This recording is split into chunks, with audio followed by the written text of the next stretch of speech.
O indicado por Jair Bolsonaro ao Supremo Tribunal Federal, Cássio Nunes Marques, não fez curso de pós-graduação na Universidade da Corunha e culpou um erro de tradução para a obtenção do título. O desembargador admitiu a inconsistência ao senador Randolph Rodrigues, da Rede do Amapá, e disse que vai corrigir a informação. E justamente para falar sobre esse assunto, nos atende gentilmente o senador Randolph Rodrigues. Tudo bem, senador? Bem-vindo mais uma vez à Jovem Pan. Bom dia, um prazer estar falando com vocês, estar falando com todos os ouvintes e telespectadores da PAN. Senador, inclusive estamos perguntando para os ouvintes e espectadores se isso pode inviabilizar a indicação dele para o Supremo. O senhor acha que é um erro grave de currículo? Ele convenceu o senhor? Olha, se fosse um fato de falsidade ideológica, comprometeria um dos pré-requisitos. Para ser ministro do Supremo Tribunal Federal, a Constituição exige o cumprimento de dois pré-requisitos, que o seja notório saber jurídico e reputação ilibada. Se ocorresse, se fosse falsidade ideológica, ou seja, se ele tivesse prestado informação que é fé pública e essa informação depois viesse a ser confirmada como não verdadeira, isso, no meu sentido, comprometeria. Não é o que ele me relatou. Pelo menos ontem, ele, ao apresentar o currículo, deixou claro que o termo que está no currículo é a grafinha em espanhol e pós-grado, que não significa pós-graduação em português, né? Eu recomendei ao desembargador que o quanto antes esclarecesse isso, que me parece que ele assim o fez ainda ontem, e que levasse a documentação necessária para a sabatina. Eu acho que é fundamental nós termos claro em cumprir o papel da sabatina.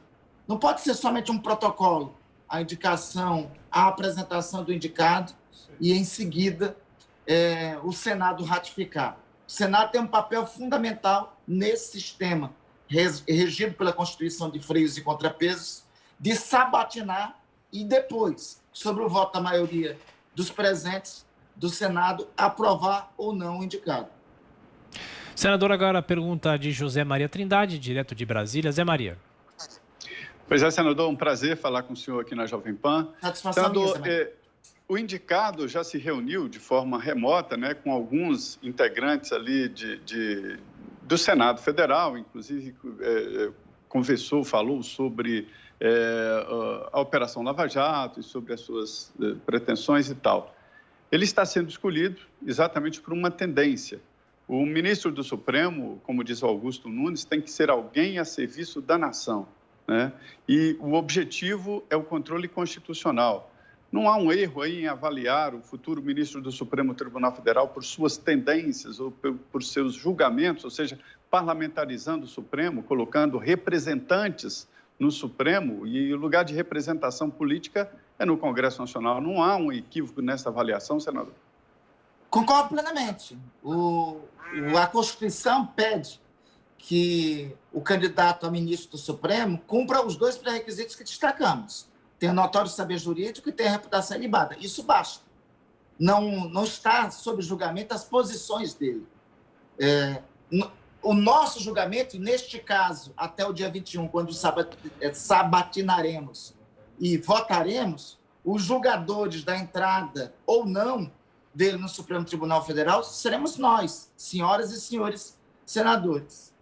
Nós temos que seguir esses dois critérios. Por isso que uma das perguntas que me incomoda e que eu fiz ontem para o futuro sabatinado e candidato é sobre a eventual relação que ele poderia vir a ter com o senhor Wassef, a participação do senhor Wassef na sua indicação para o Supremo Tribunal Federal, assim como a indicação do senador Flávio Bolsonaro.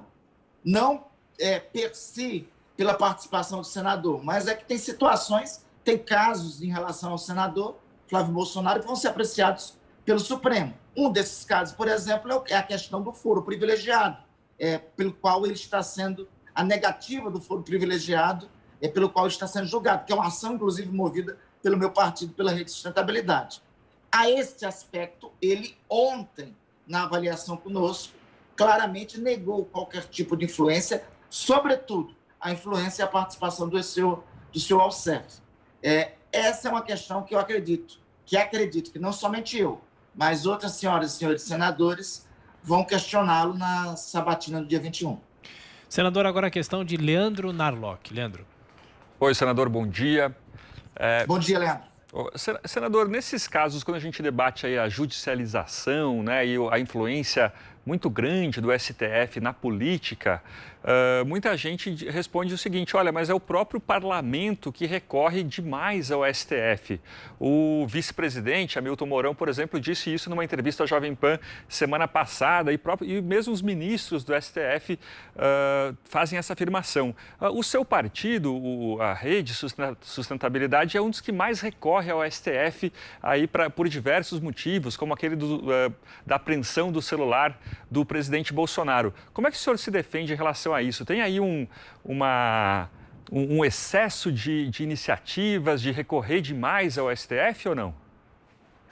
Leandro, o 103 da Constituição estabelece os mecanismos de controle de constitucionalidade. Ao mesmo momento que estabelece os mecanismos de controle de constitucionalidade, estabelece quem são os responsáveis por esses mecanismos de controle de constitucionalidade. Ou seja, quem tem a titularidade de apresentá-los, entidade de âmbito nacional e partidos políticos com representação no Congresso Nacional. Eu acho que realmente não deve ser utilizado com excesso, mas deve ser utilizado toda vez que a Constituição estiver sob perigo. Por exemplo, atentado contra o meio ambiente. Descumpre o 255 da Constituição, que é quase uma cláusula central que foi consagrado na promulgação da nossa Constituição como um dos capítulos mais avançados entre as constituições do mundo, que é a salvaguarda dos nossos ecossistemas. Só para dar um exemplo claro.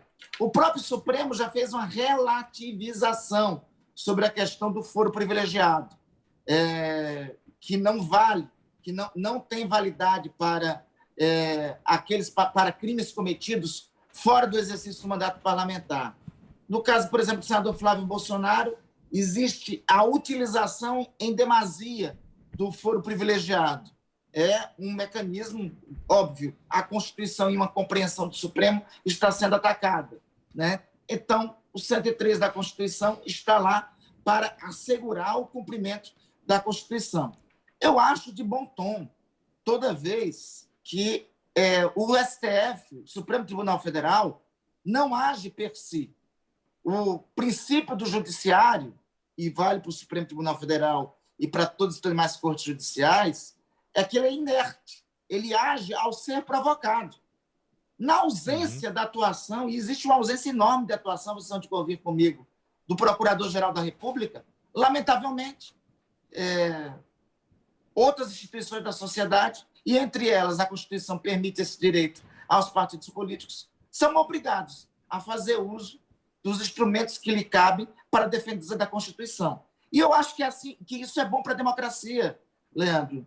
Lembremos, há 32 anos, o que disse o presidente Ulisses Guimarães. Não é a Constituição perfeita, mas será a luz, mesmo que de lamparina, na noite dos desesperados. Contra ela, divergir sim, discordar sim, descumprir jamais. Traidor da Constituição é traidor da pátria.